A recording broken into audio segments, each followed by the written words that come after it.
Olá, como vai? Mais um encontro de oração. Esse programa foi feito para você. Nesta quinta-feira, temos o prazer de ouvir a palavra de Deus entrando na nossa casa, entrando na nossa vida. E o nosso pedido, continua de pé. Dê o seu like, compartilhe essa mensagem com alguém que necessita de ouvir a palavra de Deus. Essa semana foi muito abençoada aqui na Betel. Nós tivemos a presença do pastor Fernando, líder do nosso Ministério Leadership, onde ele trouxe uma nova visão do discipulado que precisa ser implantado em nossas igrejas. Se você estiver interessado nas mensagens, mande um pedido para nós. Estaremos enviando para vocês. Mais uma vez, fique até o final, dê o seu like e compartilhe essa mensagem. E se você não estiver inscrito no nosso canal, é um grande momento para se inscrever e que Deus assim nos abençoe.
Breve no céu, Jesus há de aparecer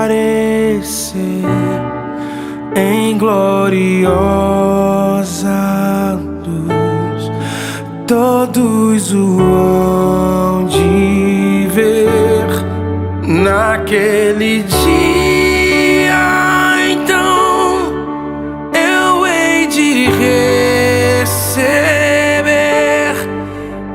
Cristo galardão. Oh, que prazer! Breve verei o bom Jesus e viverei em plena luz. No lindo céu eu gozarei de toda dor, por Deus livre serei. Na vinda do Senhor irei eu do seu eterno amor, repouso e prazer. Disso meu bom Jesus tem me falado já, e da celeste luz de Jeová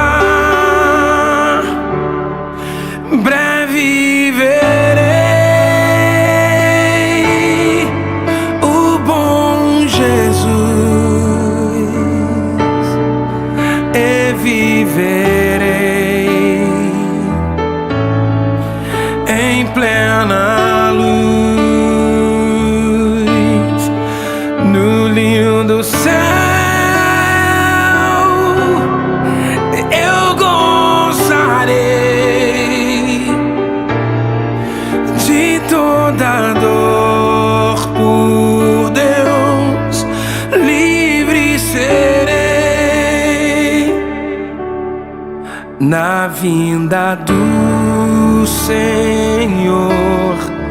Desfrutarei prazer quando meu Salvador em glória aparecer. Eis que Ele breve vem, os santos levará para a mansão de além, donde virá. Breve verei o bom Jesus e viverei em plena luz no lindo céu. Eu gozarei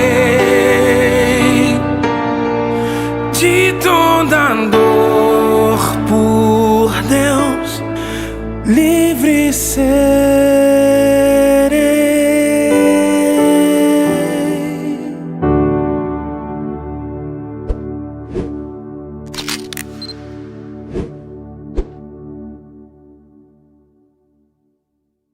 Sim, a Sagrada Escritura. Agora, o meu coração está perturbado. E o que direi? Pai, salva-me desta hora? Não. Eu vim exatamente para isso. Para essa hora. Pai, glorifica o teu nome. Então veio uma voz do céu. Eu já o glorifiquei e o glorificarei novamente.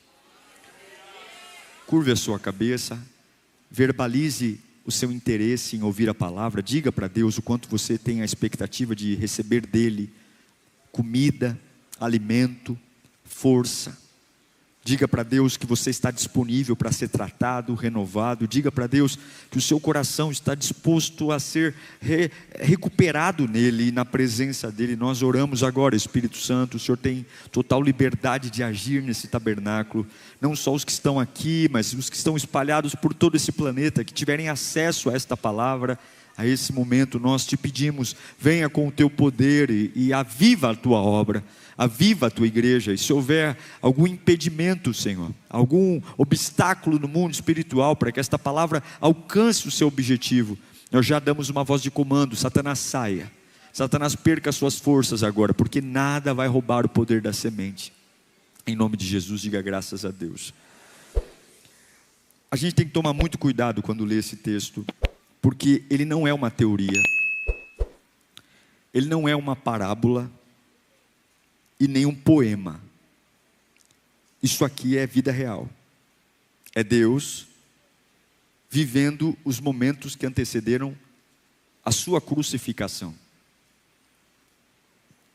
A cruz foi algo público. Todo mundo via. Eu já tive em Israel algumas vezes. A gente vai até o Monte Caveira, o Gólgota. Quando a gente vê nas ilustrações de pintura, a gente tem a sensação de que o Monte Caveira era um monte alto que você subia. A gente já viu aquela ilustração do monte com 3 cruzes, né? Jesus no meio, o ladrão da direita e da esquerda. Mas na verdade não era assim. O Monte Caveira não era um lugar isolado. Era um monte onde havia comércio, havia ambulantes. Porque a ideia do Império Romano na crucificação era intimidar outras pessoas para não cometerem rebelião. Então, Jesus ele foi crucificado no meio de pessoas, no meio de gente que comprava, vendia, gente que estava vivendo a sua vida normalmente e de repente Jesus estava ali crucificado. A crucificação ela foi pública, mas o Getsêmani foi secreto. O Getsêmani não tinha plateia. Muitas vezes a vitória que todo mundo vê, nasce de um lugar que ninguém vê. Muitas vezes a conquista da nossa vida, que todo mundo bate palma para a gente, ela começou num secreto, numa atitude no secreto, numa atitude como o Getsemane. Lugar escuro, horário ruim, sem companhia, e os poucos que me acompanham dormem. Pedro, Tiago e João caem em sono profundo, eles não entendem a gravidade daquele momento. E sim, vitórias que todo mundo vê, algumas vezes são geradas em lutas que ninguém vê. Não subestime as lutas que você passa que ninguém vê. Não fique chateado porque não vem, porque é exatamente assim a vida real. Grandes lutas iniciam-se no secreto. E eu sei que tem gente aqui vivendo coisas que não sabem explicar. Lutas no secreto, reviravoltas, coisas que não funcionam. É alguma coisa parecendo que está nos esmagando, como Jesus no Getsemane. Ele vai lá e ele tem um encontro com um prenúncio do seu sofrimento. Ele sente o bafo dos demônios à sua volta, o ameaçando. Imagina os demônios dizendo: você não vai aguentar, você é santo, você é perfeito, você nunca pecou. Como é esse negócio de você assumir o pecado do homem? Jesus não assumiu o nosso pecado de forma protocolar, ele assumiu de forma literal. Ele se tornou pecador, sem pecar. Eu gosto sempre de ilustrar isso, dizendo o seguinte: todo criminoso, toda pessoa que comete um crime, um pecado, ele sente o peso do que ele faz. Ele pode, na hora de cometer o crime, o pecado, seduzido pelas emoções, não entender a gravidade do que está fazendo, mas depois de uma vez consumado o crime, o pecado, seja lá qual for, a culpa é a consequência do erro.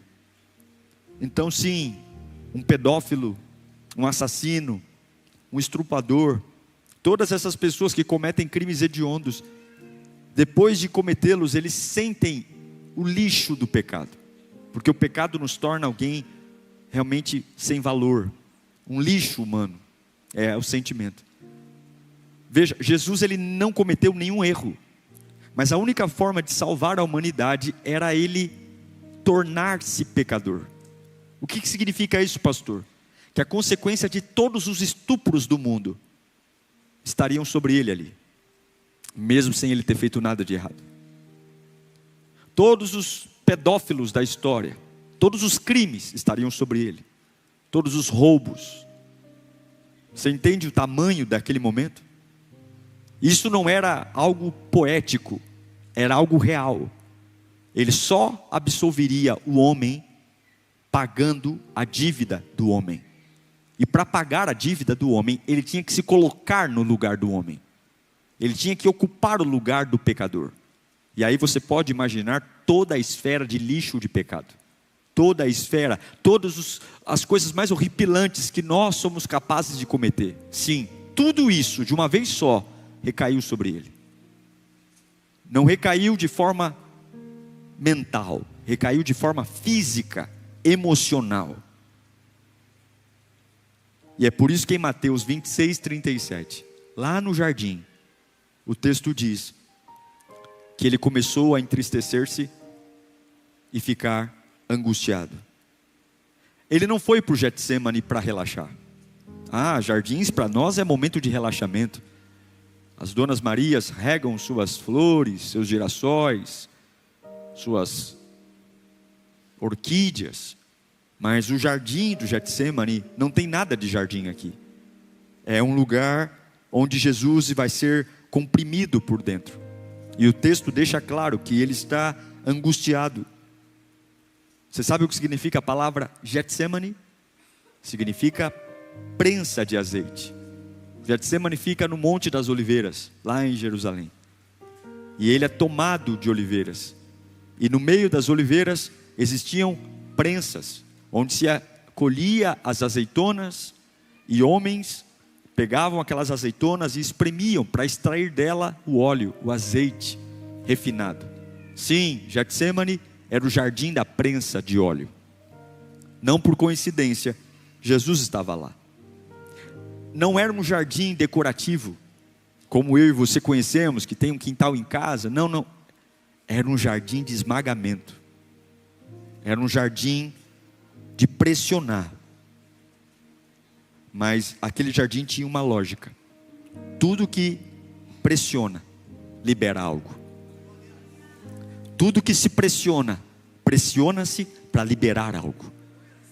Aperta-se, espreme, esmaga, porque algo nobre vai sair dali.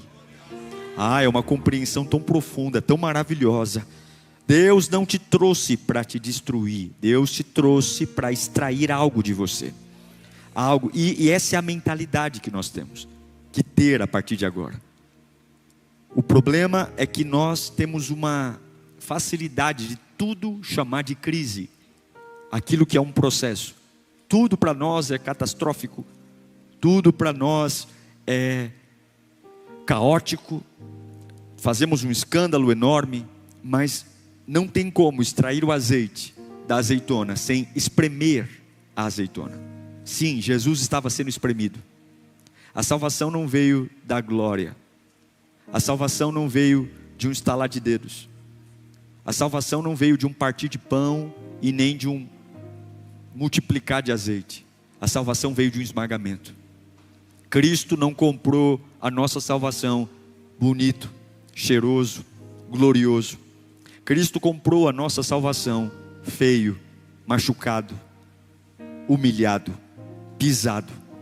Porque as coisas nobres sempre serão geradas em processos de esmagamento. Talvez Deus tenha que bagunçar um pouco o seu cabelo. Talvez Deus tenha que quebrar um pouco a sua unha. Talvez Deus tenha que sujar um pouco a sua veste. Talvez Deus tenha que quebrar algumas coisas que você tem por preciosa, para que aquilo que você tanto espera seja vertido. Não reclame dos processos de Deus. Você não está quebrado, você está no Getsemane. Você não está quebrado, você está no Getsemane. Jesus diz em Mateus 26, 38. Isso aqui é pesado. Leia comigo no 3. 1, 2, 3. Então lhes disse: a minha alma está profundamente triste, e uma tristeza mortal. Fiquem aqui e vigiem comigo. Jesus está sentindo o peso do chamado. Esse cansaço não é físico.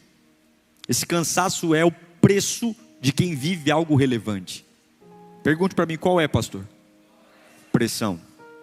O preço da relevância é a pressão. Se você quer um emprego relevante, prepare-se para a pressão. Se você quer ter um cargo alto na empresa, prepare-se para a pressão. Se você quer ter um casamento decente, prepare-se para a pressão. Se você quer um ministério bem sucedido, prepare-se para a pressão. Jesus não tem problema de saúde. Jesus não está cansado fisicamente. Jesus está sentindo a grandiosidade do chamado que ele está gerando. E por isso ele diz: a minha alma está profundamente triste. Eu estou com uma tristeza de morte, porque isso é pressão. O corpo dele entra em estado extremo de estresse.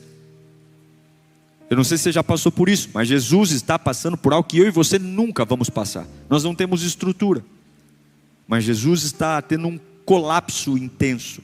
O texto sagrado diz que ele tem uma angústia, uma tristeza de morte. Ele é Deus. Ele é o Deus Filho. Ele é a segunda pessoa da Trindade, mas ele está dizendo: para mim é um sentimento claro que eu vou morrer. Eu sinto que vou morrer.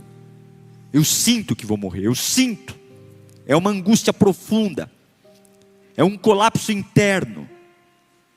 Eu estou falando, não sei se você sabe do que é isso, guardado as devidas proporções, mas eu estou falando de coração acelerado. Só quem já teve coração acelerado por situações emocionais sabe do que eu estou falando. Eu estou falando de respiração pesada, puxar o ar e não conseguir normalizar. Eu estou falando de corpo em alerta. Alguma coisa vai acontecer. Você olha para todos os lados, você espera ataque de todo lado, você espera traição de todo lado, a ansiedade toma conta, dizendo para você mentiras uma atrás da outra, que tudo vai se acabar. Você não consegue relaxar, você não consegue dormir, você não consegue encontrar posição, porque você está em alerta. Jesus está vivendo uma pressão psicológica no mais alto nível. Antes de pegar a cruz, ele já está carregando o peso dela lá no jardim. Jesus, ele tem a consciência de tudo que ele vai sofrer, de cada cuspe, de cada desprezo, de cada abandono.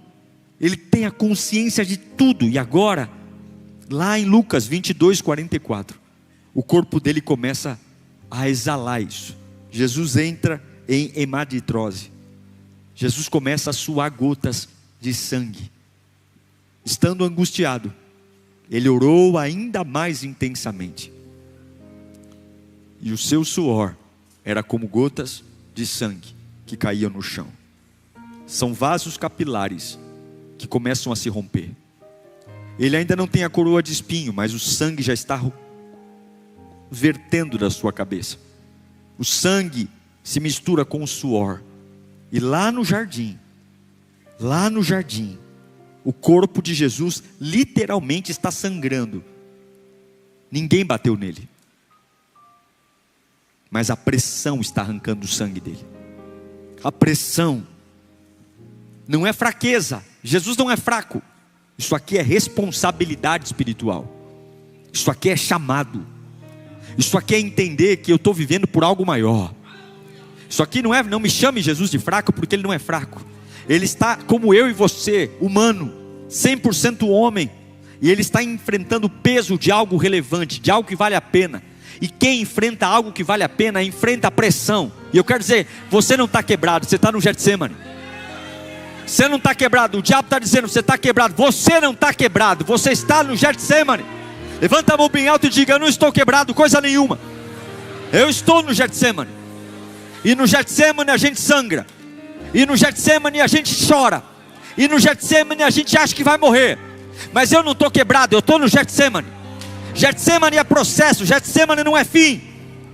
O preço de um propósito relevante é pressão. Se você passou esse ano e ainda não teve momentos de pressão, está na hora de você buscar algo relevante para entender o que é isso que eu estou pregando aqui. Em João capítulo 12, verso 27, Jesus diz mais uma vez, eu li em cada um dos evangelhos: agora o meu coração está perturbado. Coração perturbado. Sabe o que é coração perturbado? É agitação interna. É conflito violento. É colapso. Quando Jesus diz, meu coração está perturbado, Ele está dizendo, tem uma guerra aqui dentro. Um dia você quer, outro dia você não quer. Um dia você ama, outro dia você odeia. Um dia você pensa em todos os cenários. Você gasta uma energia enorme sentado numa cadeira. Você gasta uma energia enorme chorando debaixo de um chuveiro. Você gasta uma energia enorme ficando acordado até 4, 5 da manhã. E há uma guerra interna, várias hipóteses, várias situações, várias vozes. É voz de alguém que falou com você ao longo do dia. É a sua própria cabeça falando com você. É o diabo te atormentando. São pessoas dando palpites. É isso que ele está sentindo. Ele está dizendo, eu estou perturbado. Sim, o Filho de Deus está perturbado, porque ele está no Getsemane, numa quinta-feira como a nossa. Ele sente, mas tem uma diferença grande entre Jesus e eu. Tem uma diferença grande entre Jesus e você, porque ele sente, mas ele não se entrega ao que sente. Jesus sente, mas ele não se entrega ao que sente. Ah, pastor, é difícil. É difícil porque você sente e você se entrega ao que sente. Jesus sente, mas ele não se entrega ao que sente. E sabe o que é o nome disso? Maturidade espiritual. Maduros espirituais sentem, mas não se entregam ao que sentem. Deus vai te dar essa maturidade nesse Getsemane. Você vai sentir angústia, você vai sentir vontade de morrer, mas você não vai se entregar ao que sente. Haverá uma habilidade espiritual descendo sobre nós nesta noite. Aleluia. Eu declaro os céus abertos sobre esse tabernáculo. Eu declaro os céus abertos sobre a tua mente. Eu declaro isso. Sentir não é problema. Sentir não me torna fraco. Jesus sentiu vontade de morrer e não se tornou fraco. Jesus sentiu perturbação e não se tornou fraco. Sentir não é um problema. Entregar-me ao que sinto é um problema. Render-se ao sentimento te torna instável, te faz tomar decisões erradas, abrir a boca fora de tempo. Por quê? Porque eu estou sentindo demais. Escute, o sentimento é um péssimo líder. O sentimento é um péssimo motorista. O sentimento é um péssimo piloto. Olha o que Jesus diz depois do sentimento de amargura. João 12, 27. Olha isso aqui. Jesus, hein? Agora o meu coração está perturbado. E o que eu direi? O que ele disse? Primeira coisa: Pai, salva-me desta hora. Só tem. A perturbação, a angústia, o sentimento falou dele e deu a ele uma opção. Olha como é perigoso isso. Ele está dizendo: Deus, o que eu estou sentindo sugere eu dizer: Pai, me tira daqui. O sentimento sempre vai tirar da sua boca uma oração errada, um pedido errado. E é isso que Jesus está dizendo. A pancada da pressão vai me fazer dizer o quê? Pai, me tira dessa hora. Mateus 26, 39. Olha as orações erradas que Jesus está falando. Indo um pouco mais adiante, prostrou-se com o rosto em terra e orou: Meu Pai, se for possível, faz o quê? Afasta de mim esse cálice. Que entendimento você tem, se não Jesus dizendo: Pai, eu estou considerando não passar mais por isso. Pai, na minha cabeça passa uma ideia, se for possível o Senhor aí entender que eu quero estar fora daqui. Ele está sentindo isso. E quando nós somos guiados pelo que sentimos, fazemos pedidos errados. Quantos pedidos errados você está fazendo porque a sua alma está perturbada?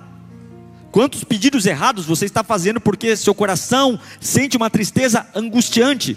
Talvez na sua família, talvez em relação ao seu casamento, em relação ao seu trabalho, e você tem feito orações erradas, dizendo para Deus te tirar de lugares que não são lugares ruins, são lugares de prensa, para extrair o óleo puro.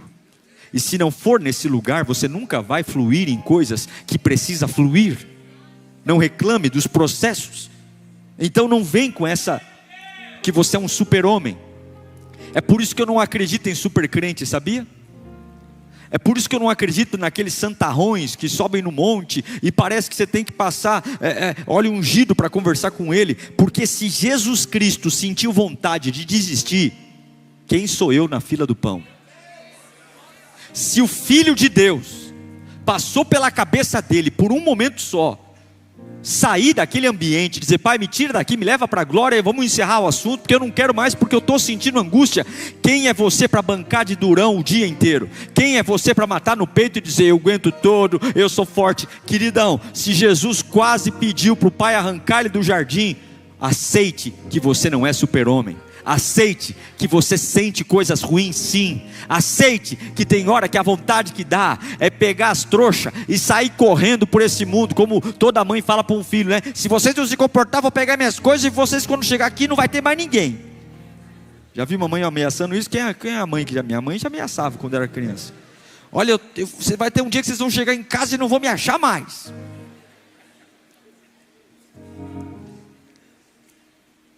Só que Jesus começou a oração emocionado. Fala comigo, não tem problema como começa.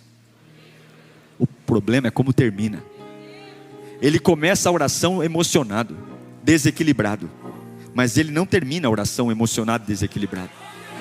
Vamos lá, Mateus 26, 39, olha lá. Como é que ele começa a oração? Meu Pai, se for possível, afasta de mim esse cálice. O que é essa oração? Pedindo para fugir, pedindo para sair. Mas como é que ele termina? Contudo, não seja como eu quero, mas seja como tu quer. Não é como eu começo, é como eu termino. Não é como eu começo, é como eu termino. Eu chego diante de Deus quebrado. Eu chego diante de Deus falido. Eu chego diante de Deus desanimado. Eu chego diante de Deus querendo matar um, querendo matar outro. Eu chego diante de Deus querendo destruir todo mundo. Eu chego diante de Deus com ódio. Eu chego diante de Deus com vontade de me matar. Eu chego diante de Deus com vontade de cortar os pulsos. Mas eu começo a orar. E eu não começo, eu posso até começar na emoção, mas eu vou terminar alinhado à vontade de Deus. Eu vou terminar alinhado à vontade de Deus. Eu não sei para que eu estou pregando aqui. O problema não é como você começa, é como você termina. E tem gente aqui que começa orando e termina reclamando. Não, começa reclamando e termina adorando. Aleluia. Ai pastor, eu vou começar a oração clamando a Deus e no final eu desisto. Não, começa desistindo, que o Espírito te envolve, a graça de Deus te toma, e você lembra quem você é, e você vai se levantar nesse jardim. Você não está quebrado, você está no Getsemane. Você não está quebrado, você está no Getsemane. Você não está quebrado, você está sendo prensado.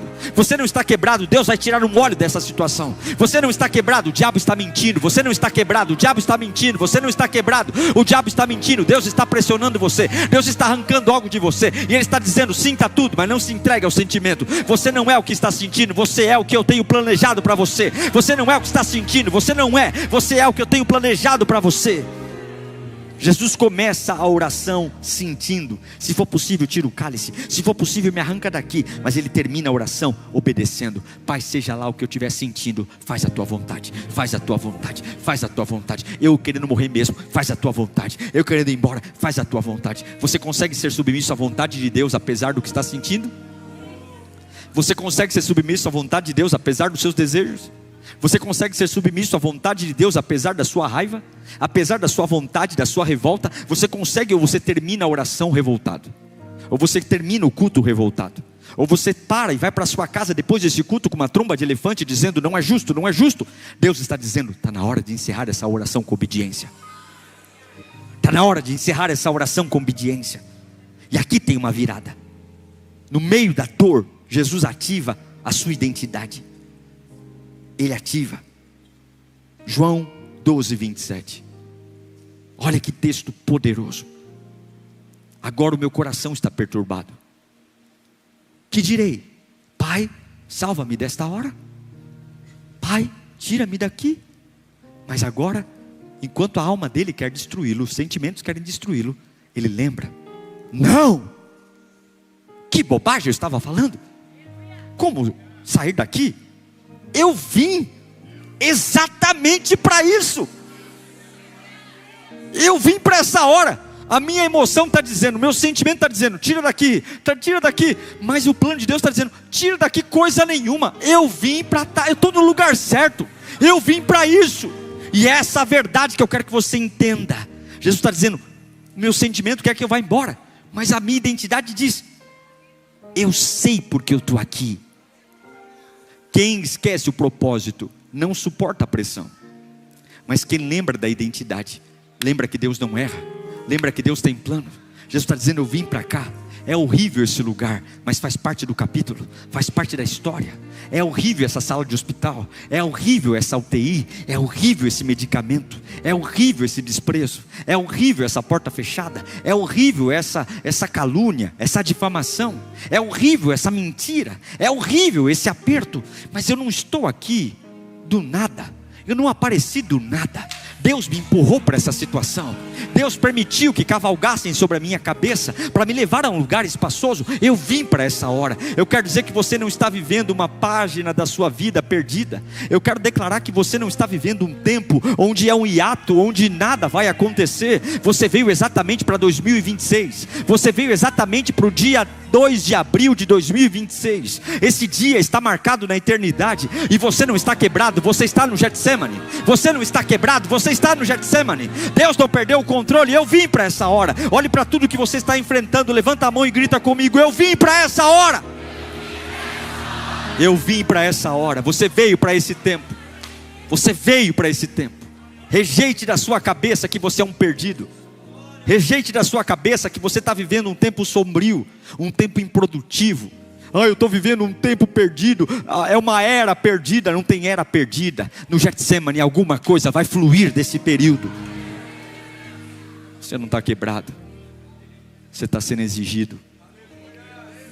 Você não está quebrado, você está sendo posicionado. Você não está quebrado, Deus está te amadurecendo.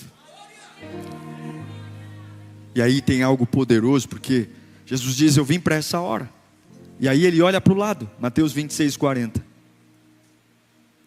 Depois Jesus voltou para os discípulos. Ele levou dos 12, ele levou 3, os mais próximos: Pedro, Tiago e João. E aí Jesus está vivendo o pior momento dele no jardim. E é tão bom ter um ombro amigo, ter alguém que nos faça bem, não é? Que diga umas palavras de encorajamento.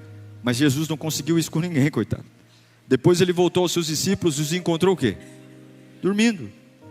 E aí ele fala: vocês não puderam vigiar comigo nem por 1 hora, mas nem 1 horinha. Perguntou a Pedro. Jesus está no momento mais pesado antes da cruz, e os mais próximos a ele, aqueles que ele escolheu a dedo, dizendo: não é possível, dos 12 aqui, vocês são os mais próximos, vocês são os que mais me entendem, vocês são aqueles que andam comigo. João é aquele que deita a cabeça no meu peito.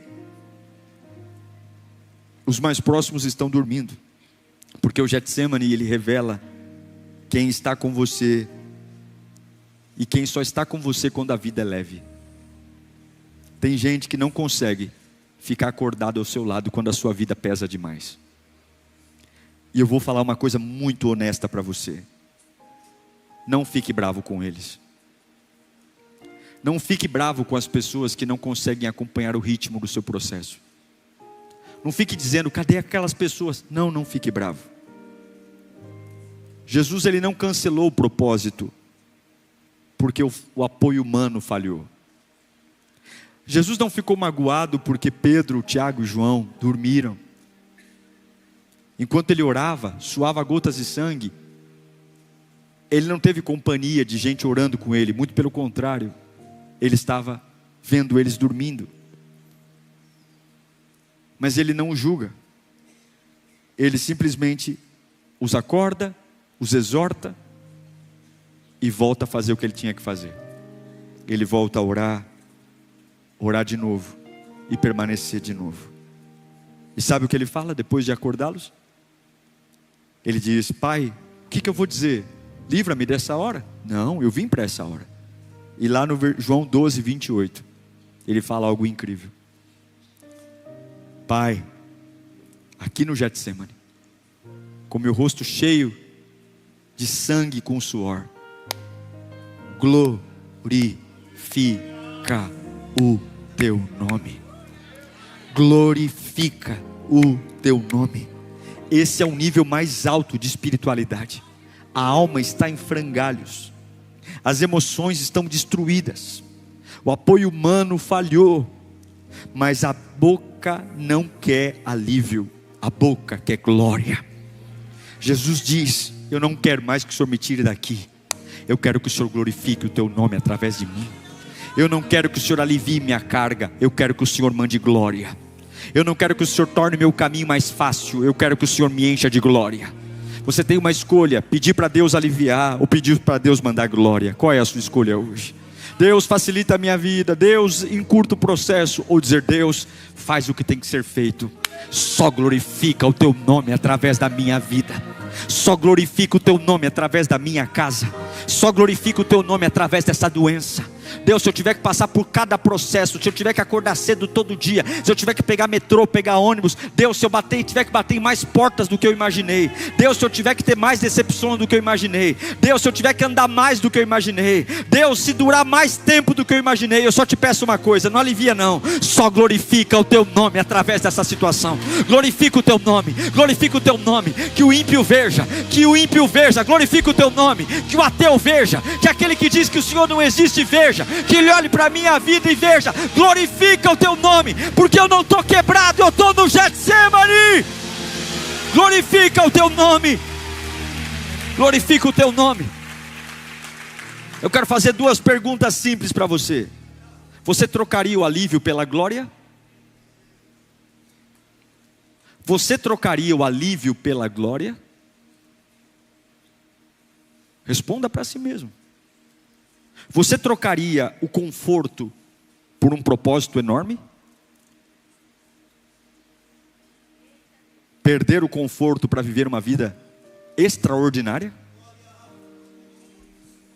Isso aqui não é emoção, isso aqui é entrega absoluta. As emoções dele não cooperam para nada, mas ele está dizendo: eu estou me entregando ainda meio torto, ainda meio abatido, ainda sangrando, ainda tremendo, ainda babando, ainda com o demônio baforando no meu ouvido dizendo que não vou aguentar a cruz, ainda que a minha alma está perturbada, ainda que a ansiedade está me matando. Eu não quero lidar com isso, eu quero me entregar profundamente. Deus, glorifica o teu nome. Pai, glorifica o teu nome. E o que é que o pai respondeu para ele? Ou o que que o pai respondeu para ele? Põe lá o último texto que li. O que que o pai respondeu? Eu já o glorifiquei. Esse momento teu de fragilidade já tem glória aí, e eu glorificarei novamente. Ele está dizendo: ontem, filho, hoje, nessa quinta-feira, eu já estou te glorificando. Fica firme, que domingo vai ter mais glória ainda. Vai ter. Eu já o glorifiquei, e eu o glorificarei. Já o glorifiquei, e o glorificarei. Você não chegou aqui de graça, você não entrou nesse culto de graça, você não chegou aqui de graça. Deus está com você, mas Deus não abandona. Você pode estar equilibrado, quer dizer, desequilibrado, abatido, sangrando, mas Deus sempre faz algo novo. Lucas 22:43. No meio do jardim, quem aparece? Quem aparece no meio do jardim? Ele está tremendo, ele está sangrando, a alma dele está dizendo: você vai morrer. Ele está sentindo amargura, mas ele tomou uma decisão de não seguir pelo que sente, sentir pelo que Deus quer fazer. Obedeceu, e quando ele obedece, pede glória ao invés de conforto. A Bíblia diz que apareceu então um anjo do céu, que o fortalecia. O anjo não veio tirar o cálice, o anjo não veio facilitar a vida de Jesus, o anjo não veio impedir Judas de chegar, o anjo não veio impedir o soldado romano de chegar, o anjo não veio impedir a humilhação, o anjo veio trazer força para enfrentar o que eu tenho que enfrentar. Deus não vai te tirar daí, Deus vai te fortalecer aí. Deus não vai facilitar para você, Deus vai fortalecer você aí no meio da dificuldade. E eu quero dizer que hoje está chegando um anjo profético aqui, um anjo que vai fortalecer você no seu Getsemane. Você não vai quebrar, e Deus não vai facilitar, mas a força está chegando. Você que chegou aqui meio desmaiado, você que chegou aqui meio abatido, você que chegou aqui mais para lá do que para cá, anjos de Deus estão entrando nesse tabernáculo, anjos de Deus estão voando aqui. Eu declaro força chegando, força chegando. Você não vai quebrar, você não vai morrer. Enquanto ele está sangrando, enquanto ele está suando, enquanto ele está tremendo, o anjo fortalece, o anjo fortalece, o anjo fortalece. O anjo fortalece, o anjo dá força para suportar, o anjo dá força para aguentar. É por isso que você não enlouquece. Todo mundo diz: depois desse dia ele vai enlouquecer. E Satanás fica com cara de trouxa, porque você não enlouquece. Ele acha que você enlouquece, mas o anjo fortalece. O anjo fortalece. Deus não vai tirar você de tudo que dói, mas Deus vai te dar força para atravessar tudo que dói. Deus não vai te tirar de tudo que dói, mas Deus vai te dar força para atravessar tudo que dói. Deus não vai curar todas as doenças, mas Deus vai te dar força para atravessar todas as doenças. Deus não vai abrir todas as portas facilmente, mas Deus vai pôr você em algum labirinto. Não para que Ele quer torturar você, mas porque quanto mais eu espremo, mais sai azeite. Quanto azeite você quer na sua vida tem a ver com quanta pressão você suporta. Diga-me da pressão que você está disposto a aguentar, e eu direi a você o azeite que vai sair de você. Pouca pressão, pouco azeite. Muita pressão, muito azeite. Pouca pressão, azeitezinho. Muita pressão, tonéis e tonéis e tonéis de azeite. Eu quero muito azeite. Eu quero tanto azeite que eu vou derramar diante de quem trabalha comigo. Eu quero tanto azeite que eu vou derramar na minha família. Eu vou entrar no Uber e o motorista vai dizer: de onde vem esse azeite? Eu vou dizer: foi da pressão do Getsemane. Eu vou dizer de onde eu saí. Eu vou dizer de onde Deus me tirou. Eu vou dizer das fornalhas que eu passei. Eu vou dizer dos rios que eu atravessei. Eu vou dizer do fogo que não me queimou. E para que tudo isso? Para azeite, azeite, azeite, azeite, azeite, azeite, azeite, azeite, azeite, azeite. azeite, azeite, azeite, azeite. Por onde eu for, azeite, azeite. A minha pregação terá azeite, a minha oração terá azeite, a minha fé terá azeite. Eu não quero fazer aquela oração sonsa, eu não quero fazer uma oração água com açúcar. Eu quero ter uma pressão, para que quando eu ore, Satanás vai ter que sair da frente, porque eu já vim queimando das dificuldades da vida. E se as dificuldades não me mataram, demônio não me mata, demônio não me destrói. Pai, fortalece-me, fortalece-me. Deus está fortalecendo você aqui. Gente que entrou aqui no limite está sendo fortalecida hoje. Gente que entrou aqui na pior estação da sua vida, Deus não vai tirar você daí. O anjo está chegando e você vai comer nessa pior estação. Você não tem pedido a Deus força? Porque Deus não tirou Jesus do Getsemane. Deus sustentou Jesus até o fim. Deus não vai encurtar o caminho, Deus vai te sustentar até o fim do caminho. Não peça para Deus aliviar, peça para Deus glorificar. Não peça para Deus facilitar, peça para Deus glorificar. Peça a Deus, glorifica. Se o Senhor escolheu o caminho mais difícil para mim, está tudo certo, desde que o Senhor me glorifique o teu nome, glorifique o teu nome, glorifique o teu nome. Eu não vou ficar com cara de busanfa, eu não vou ficar com tromba de elefante, eu não vou ficar reclamando pelos cantos. Hoje é quinta-feira, hoje é noite de decisão. Amanhã, sexta, é a cruz, mas hoje é a decisão. É não olhar para aquilo que eu estou sentindo. Sinto muito por meu coração estar acelerado. Sinto muito pela minha cabeça estar a milhão. Sinto muito pelas pessoas que eu achava que eram íntimas, estão cochilando no pior momento da minha vida. Eu sinto muito, porque até o meu corpo está adoecendo. Mas eu não vou negociar a minha decisão e a minha obediência. Pai, eu vim para esse tempo. Eu não sou um erro. Eu vim para essa hora. Pode me amassar, mas glorifica o teu nome, glorifica o teu nome. Você pode falar para Deus isso: Senhor, se o Senhor quiser me amassar, pode, mas glorifica o teu nome. Fala para Ele: se o Senhor quiser me amassar, pode, mas glorifica o teu nome. Glorifica, oh xaraba cantaraba xendebecanda laba canda fada laba surianda lá. Glorifica o teu nome. Eu quero o nome de Deus glorificado. Eu quero que olhem para mim e digam: esse aí é alguém que vive uma vida com Deus. É alguém, glorifica o teu nome. Glorifica o teu nome. A sua vida vai mudar quando a sua oração mudar e você parar de falar: Deus, que não seja como eu quero, mas seja como o Senhor quer. Se você tiver isso na cabeça, nenhuma tragédia para você, nenhuma má notícia para. Pode fazer tremer, babar, mas parar não para. Não para. Eu fico assim muito preocupado com pessoas que demoram muito tempo para curar. E a gente tem que começar a se preocupar com o tempo da cura. Porque o choro bíblico, ele deveria ser só uma noite. Deus reconhece a nossa fragilidade e Ele dá o tempo do choro. O duro é quando essa noite dura anos. E a gente chama isso de normal. E por que chora tanto? Porque nós queremos que Deus faça a nossa vontade. E enquanto você quiser que Deus faça a sua vontade, você não aceita o que aconteceu e prolonga o luto, prolonga a cama, prolonga o lenço. Mas você tem que trocar seu discurso: Pai, não seja feita a minha vontade, mas a tua vontade. Se quer comer comida do anjo, pare de pedir sua vontade e comece a pedir a vontade de Deus. Você quer ter força no vale, pare de pedir sua vontade e peça a vontade de Deus. O Senhor deu, o Senhor tomou, bendito seja o nome do Senhor. Nu eu vim para este mundo e nu voltarei para o Pai. O Senhor deu, o Senhor tomou, bendito seja o nome do Senhor. Você entende porque Jó começou a conhecer Deus de uma outra forma? Você entende porque Jó fala que antes eu te conhecia só de ouvir falar, mas agora os meus olhos te veem? Porque Jó era bonito, porque tinha a cor dos olhos bonitos? Não, porque no meio das perdas ele falou: Deus, faça a tua vontade. Eu encerro dizendo: você não está quebrado, você está no Getsemane.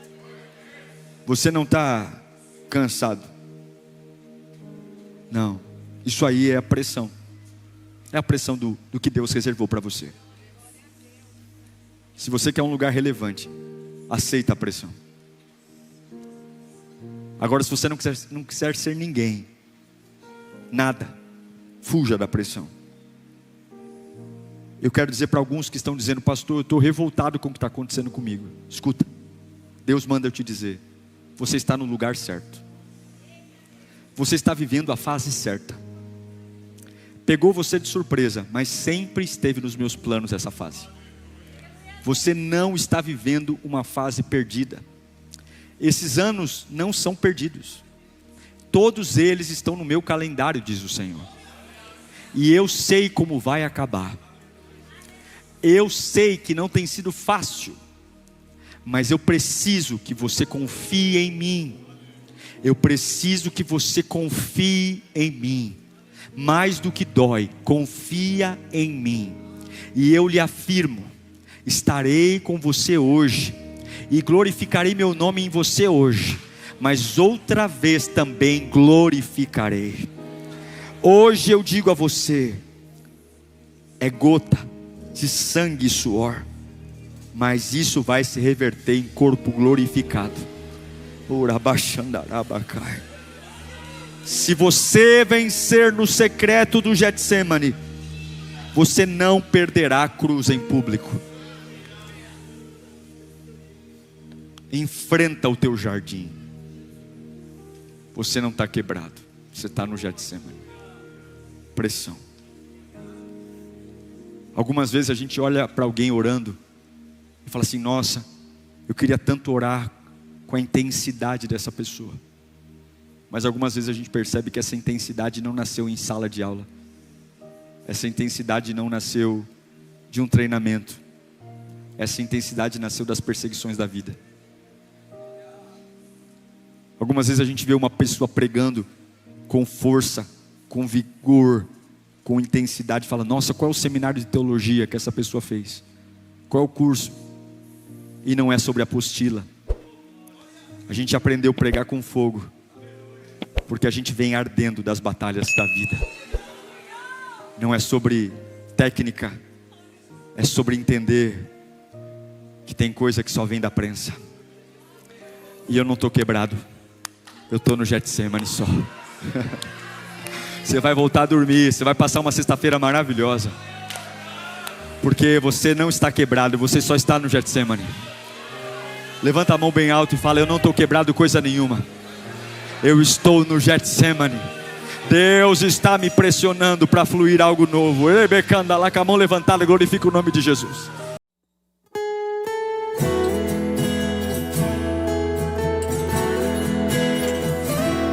No jardim Jesus Cristo clamava, quando os ímpios o foram prender,